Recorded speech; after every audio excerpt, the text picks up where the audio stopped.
Hello, আসসালামু আলাইকুম। প্রতিদিন তো সকাল থেকে বিকেল পর্যন্ত কি কাজ করে নিয়ে আসি, আজকে দুপুর থেকে সন্ধ্যা পর্যন্ত কি করলাম আপনাদের মাঝে নিয়ে আসলাম। আগামীকালকে রাত্রে আমার ছোট ভাই ফোন করে বলছে যে গরুর মজক খাবে। এরপর আমি সকালবেলা উইঠা গরুর মজকটা ভেজে এনেছিলাম। তারপর আজকে ভাবলাম যে এটা সেদ্ধ করে রান্নাটা বসাবো। আমাদের এদিকে আবার গরুর মজক সেদ্ধ করে পাটায় পিষে এরপরে রান্না করে। এই খাবারটা খাইতে অনেকটা মজাই লাগে, ভালোই লাগে এভাবে রান্না করলে। কীভাবে রান্না করে এটা তো আমি জানি না। আমাদের এদিকে আমার আম্মু দেখতাম সবসময় এভাবে রান্না করতো গরুর মজক। এই কারণে আমিও এভাবে রান্না করি। হঠাৎ করে আবার দেখলাম আমার বাসায় কে যেন নক করতেছে। এরপর দরজা খুলে দেখি আমার ছোট মামা আসছে কাজের মাঝখান দিয়ে। এরপর আমি দরজা খুলে ছোট মামাকে বললাম বাসায় এসে বসেন। এরপর ছোট মামার জন্য আবার কিছু নাস্তা তৈরি করে নিয়েছিলাম অফ ক্যামেরা। একটা মেহমান যদি হঠাৎ করে আসে তখন তো আর কোথাও যাওয়ার উপায় নাই, কিছু আনার উপায় নাই। বাসায় যা আছে তা দিয়ে নাস্তা করিয়ে দিলাম।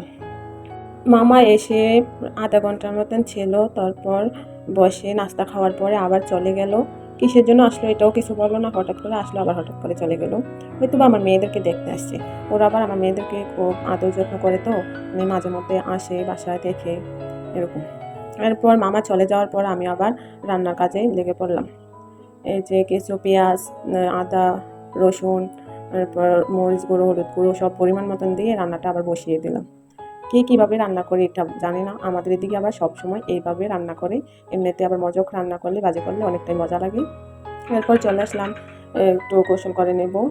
এরপরে আমি কিন্তু আবার সুরেকের মধ্যে কাপড় চোপড় রাখি। আমার বাসায় আলমারি নাই, এই কারণে ওয়ার্ড্রোব আছে, ওয়ার্ড্রোবের জায়গা হয় না। তারপর ভেবেচিন্তে ভাবি যে অনেক কাপড় চোপড় কোথায় রাখবো, তারপর সুরেকে রেখে দিই।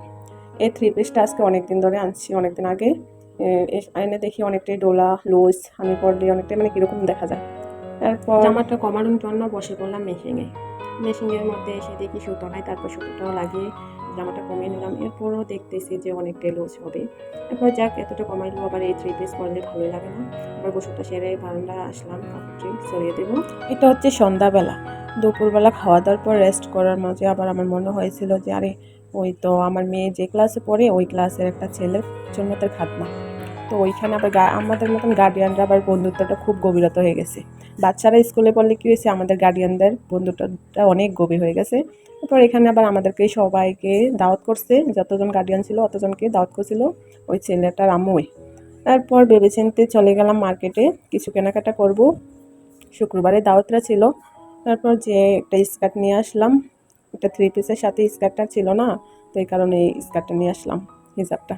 তারপর আসার সময় আবার একটা বেনে দেখছি অনেকগুলো আম লটকন এগুলো বিক্রি করতেছে, তখন এগুলো নিয়ে চলে আসলাম। আবার বাসায় সকালে নাস্তা করার মতন কিছু আটাও ছিল না, এই আটাও নিয়ে আসলাম। এসে আম লটকন এগুলো আমি ফ্রিজে রেখে দিলাম।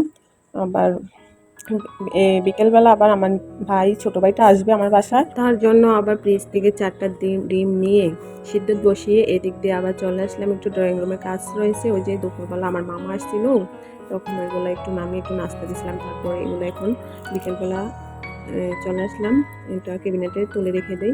না রাখলে তো আবার আমার বাচ্চারা যে মেয়েরা যে কি কোন সময় কোন গ্লাস ভেঙে দেয় না ফ্রিজ ভেঙে দেয় এটা বলার নাই। এদের কাছে কোনো এগুলো কিছু না, ভাঙতে এই সময় কোনো কিছুই না। এটা দেখবো না, এগুলোটা কি জরুরি দরকারি জিনিস না, এটা কোনো কিছু। এরপর ওই যে এসে দেখি আবার ডিমগুলো সিদ্ধ হয়ে গেছে। এরপর সিদ্ধ হওয়ার পরে ডিমগুলো আবার ছিলে নিচ্ছি, তখনই দেখছি যে আমার ভাইও চলে আসছে। এরা মামা এসেছে দেখে অনেকটা খুশি হয়ে দরজা খুলে কি করব না করব। মামা আসলে ওরা অনেক খুশি হয়ে যায়। এরপর আসার পরে ওর মামাই আবার দেখি যে মানে একটু লুকাইছিল ওদেরকে সারপ্রাইজ দেবে। তারপরে এই যে অনেকটাই খুশি, মামা আসছে, মামার সাথে বসে রয়েছে। তারপরে আবার আমার ছোট ভাইয়ের জন্য কিছু আম কেটে